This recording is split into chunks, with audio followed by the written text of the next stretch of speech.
Assalamualaikum warahmatullahi wabarakatuh. Bersama saya Muhammad Masfuhin lagi. Nah, mari kita mulai tutorialnya. Kali ini kita akan membahas tentang bagaimana membuat round robin DNS agar situs kita bisa bertahan dengan traffic tinggi. Oke, kita berasumsi memakai DigitalOcean. Di sini server saya. Kita akan membuat round robin DNS untuk server saya ini. Jadi pertama kita buka servernya.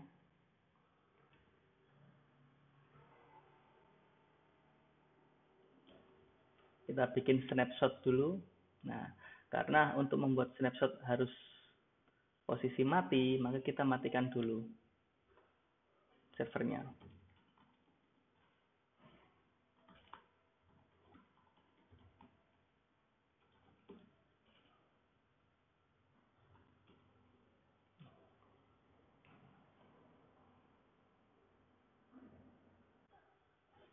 Setelah kita masukkan passwordnya agar bisa shutdown.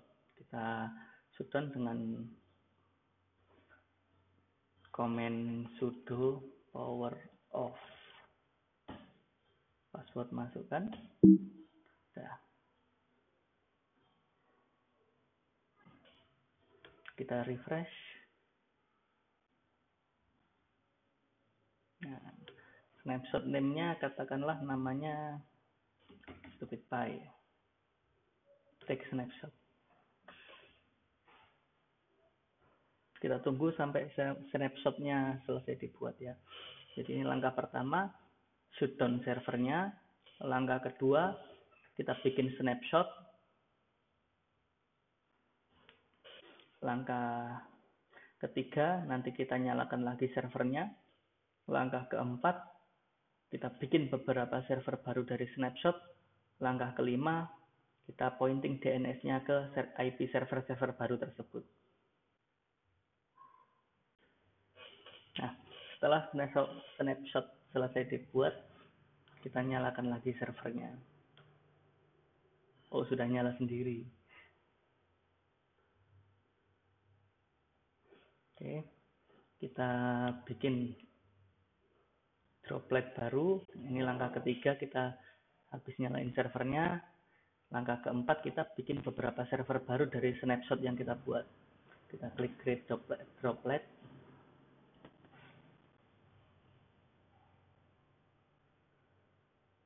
Yang paling murah nggak apa-apa. Namanya misal CP2.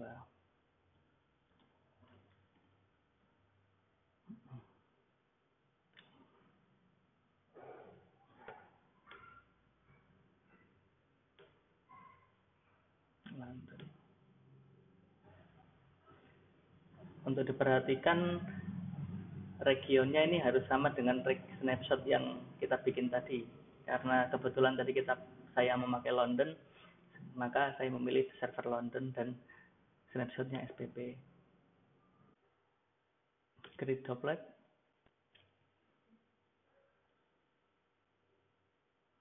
Tunggu sampai droplet selesai dibuat. Misal kita mau bikin 3 server. Oke, server kedua sudah selesai dibuat, maka kita bikin server yang ketiga. Di contoh ini kita bikin 3 saja, namun dalam aplikasinya kita bisa nanti membuat berapapun server yang kita mau untuk menghandle traffic stupid pie kita. Katakanlah ini namanya SPP3.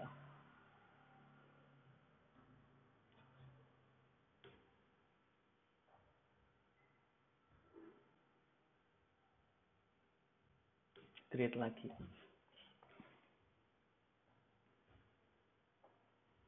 Kita tunggu lagi sampai selesai. Nah, karena server ketiga sudah selesai, maka kita akan lanjut ke langkah kelima, yakni pointing DNS ke IP-IP server baru. Untuk melakukannya, kita perlu mencatat IP yang kita punya. Ini IP-nya.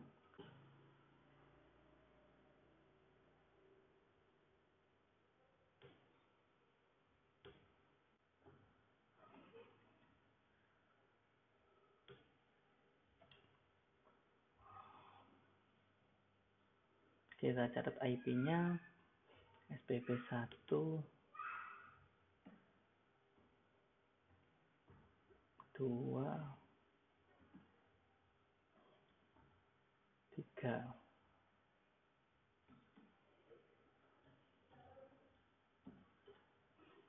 Lalu kita buka registrar kita, misal saya beli domainnya di Namecheap ya.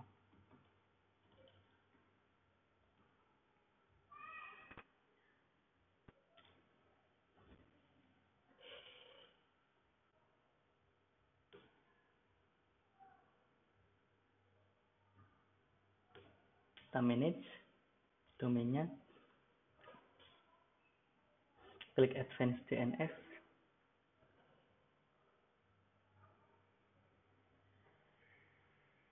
manage.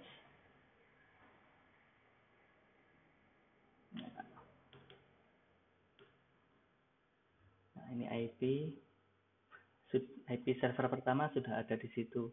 Jadinya nggak kita masukkan lagi. Kita tambahkan IP server kedua dan ketiga.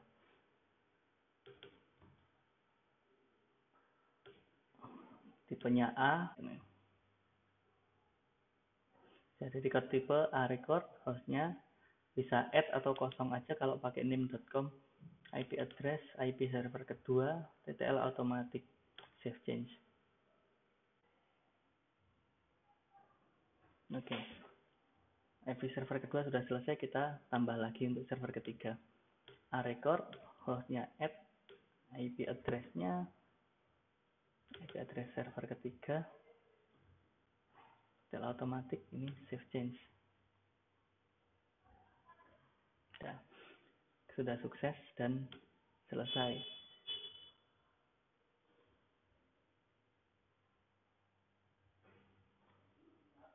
Nah, cukup mudah kan? Jadi ini kita pointing server kita ke beberapa IP yang berbeda.